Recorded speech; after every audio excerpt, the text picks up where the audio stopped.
Adolf Hitler dream. As a young boy, Adolf Hitler discovered something that gave him joy and meaning: art. Unlike his father, who dreamed of him entering a stable career in the civil service, Adolf was drawn to the world of colors, shapes, and imagination. He would spend hours sketching buildings, landscapes, and small details of everyday life. His notebooks were filled not with numbers or essays, but with drawings and ideas. For him, art was not only a hobby, it was a dream, a vision of what he wanted his future to be. In those moments of drawing, he felt free from his father's harsh discipline and the struggles of daily life. As he grew older, this interest in art became stronger.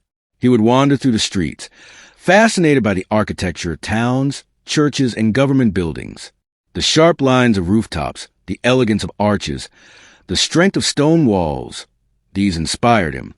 He imagined himself designing great buildings or creating paintings that captured the soul of the city. For him, being an artist was not just about painting for pleasure, but about creating beauty that would last beyond a lifetime. However, his dream stood in direct conflict with his father's vision. Alois Hitler wanted his son to become a respectable official, someone who worked with rules and authority. To him, art was unreliable, a waste of time, and certainly not a career. Arguments between father and son grew louder and more frequent. Adolf refused to give up his dream, and his stubbornness only deepened after his father's death in 1903. Without Alois's pressure, he felt freer to follow his own path. Now, with his mother's quiet support, he decided to pursue art as a serious career. Vienna, the capital of Austria-Hungary, was a heart of culture and art during that time. The city was filled with grand buildings, opera houses, museums, and galleries. For a young aspiring artist, it was a place where dreams could come true. In 1907, with confidence and hope, Adolf applied to the prestigious Academy of Fine Arts in Vienna.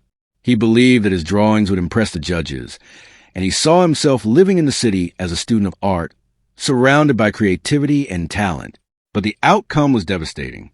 His application was rejected. The Academy judged that while he had some skill in architectural sketches, his human figures and paintings lacked quality.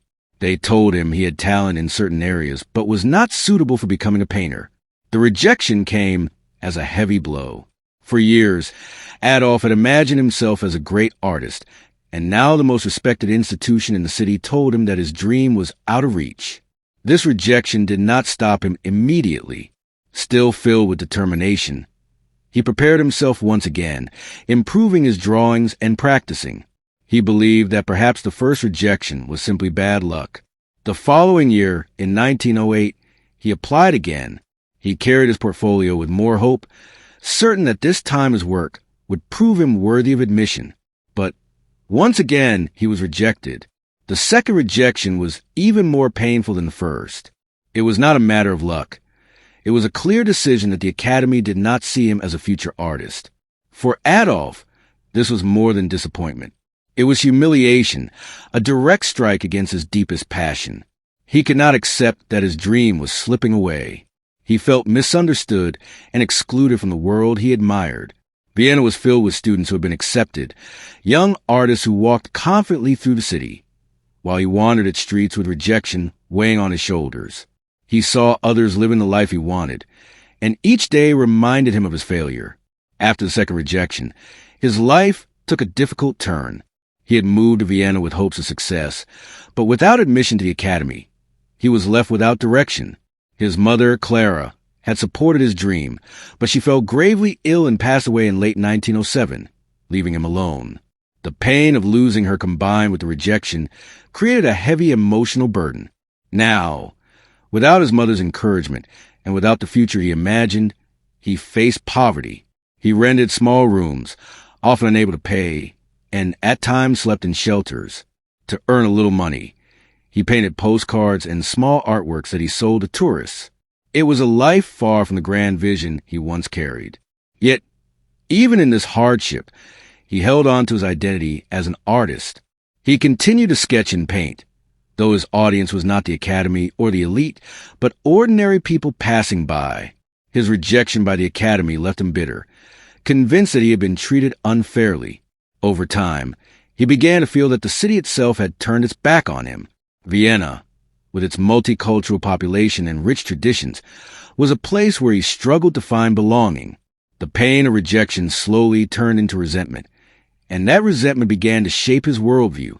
Some say that had the Academy accepted him, his path might have been entirely different. Perhaps he would have become an architect or painter, living a quiet life of creativity instead of the storm that later followed. But history does not bend on what-ifs. What is certain is that the rejection was a turning point. It pushed him away from a world of art and into a world of struggle, politics, and eventually dangerous ambition.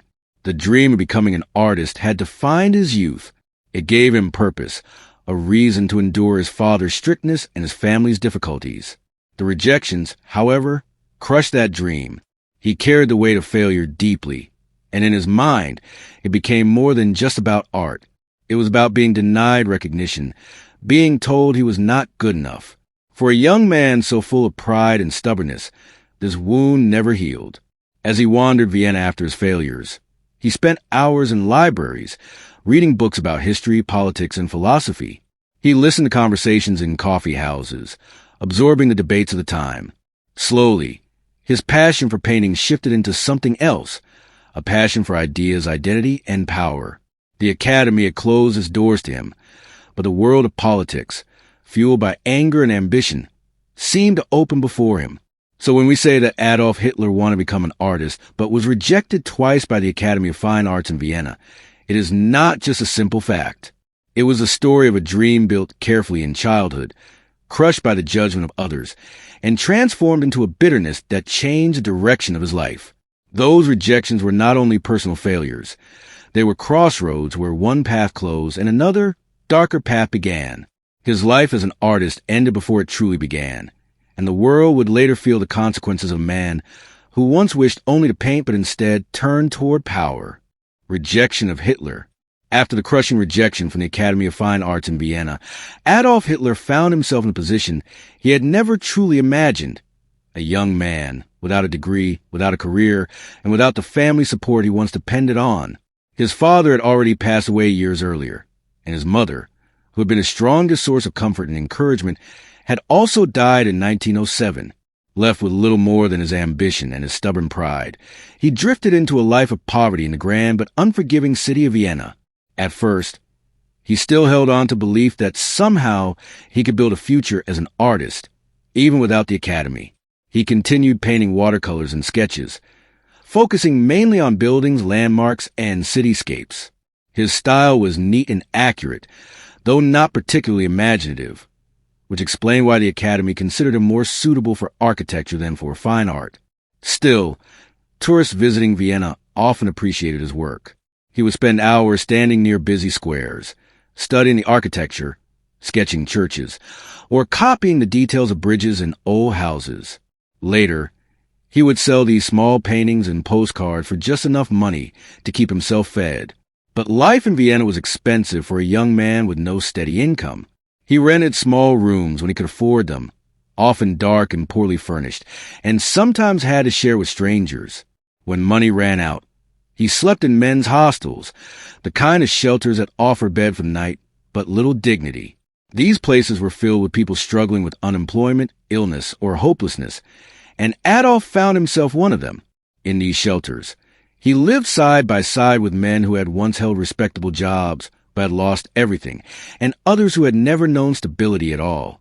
Poverty stripped away his pride, and yet he clung to the idea that he was different, that somehow his fate was not to remain among the forgotten.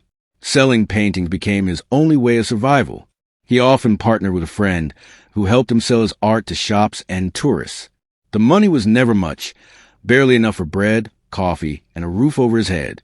On some days, when sales were poor, he went hungry. The cold winters in Vienna were harsh, and without proper clothing or heating, he often sat shivering in his small rented room or in the common halls of the shelter. Hunger, cold, and loneliness became his daily companions. He had once dreamed of living in Vienna as a celebrated art student. Instead, he lived as a poor wanderer, his future uncertain. Despite these conditions, Adolf kept himself busy. He visited libraries to stay warm and to read for hours, losing himself in books on history, politics, architecture, and even philosophy. Reading cost nothing, and in those silent halls, he could escape the noise and misery of poverty. Books became a second home to him. He admired tales of German history and leaders, absorbed ideas about nationalism, and quietly formed opinions about society, culture, and race. These ideas, mixed with his personal frustrations, began to shape the worldview that would later guide his political journey. Yet, the poverty remained real, biting, and humiliating. His clothes became worn and shabby. He often looked older than his age because of the stress of survival. People who knew him during this period described him as withdrawn, proud, and somewhat unapproachable. He spoke passionately when discussing art or politics, but otherwise kept to himself. Even though he lived in poverty, he rarely admitted weakness. Instead, he carried himself as if he still believed he was destined for something more than the life of a struggling artist. This period in Vienna was also when Adolf began to develop resentment toward the society around him. In his mind, the city was full of opportunities, yet he felt locked out of them. He watched others succeed where he had failed and grew bitter toward the institutions and communities he believed had denied him his chance. His anger was not just about money, but about belonging. He wanted to be someone, yet every passing year in Vienna reminded him of rejection and invisibility. Still, survival demanded action, and art remained his only tool. He produced hundreds of small paintings during those years, scenes of Vienna's streets, parks, and landmarks. They were not the works of a master, but they were good enough for people to buy as keepsakes. Ironically, the very city that had rejected him as a student became his unwilling customer base, keeping him alive with coins exchanged for images of its own beauty. Over time, he grew used to this rhythm of life. Paint, sell, eat, sleep, repeat. But poverty leaves scars, and the constant struggle wore him down. Some days he must have wondered if his life would ever improve, or if he would remain one of the countless poor men wandering Vienna's streets without a future. Yet even in those dark times, his pride pushed him forward. He refused to see himself as a failure, even if the world treated him like one. Deep inside, he told himself that his story was not over. It is striking to imagine that during those years, Adolf Hitler could have been just another forgotten figure in Vienna's history, a poor artist selling postcards to survive.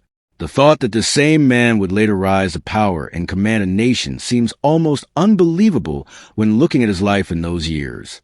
But history often turns on strange and unpredictable paths. His poverty, instead of breaking him completely, fueled a deep determination and resentment that stayed with him. For Adolf, poverty was both a punishment and a teacher. It stripped him of comfort, but it also forced him into observation and reflection. He saw the city not from the perspective of the successful, but from the eyes of the struggling, the excluded, the forgotten. Every rejection, every cold night in a shelter, every day of hunger added to the bitterness he carried. And when the opportunity came years later to step into politics, those memories of poverty gave his speeches a kind of fire. He knew what it meant to live at the bottom, and he turned that pain into fuel for ambition. So when we say that he lived in poverty during his youth, selling paintings to survive, it is more than a short fact. It was a defining chapter of his life, a time when dreams collided with reality, and survival depended on small sketches sold for coins. It was a period that tested him, hardened him, and shaped the resentments that would later drive him. He had set out to conquer the world with brushes and colors, but found himself defeated by rejection and trapped in hardship.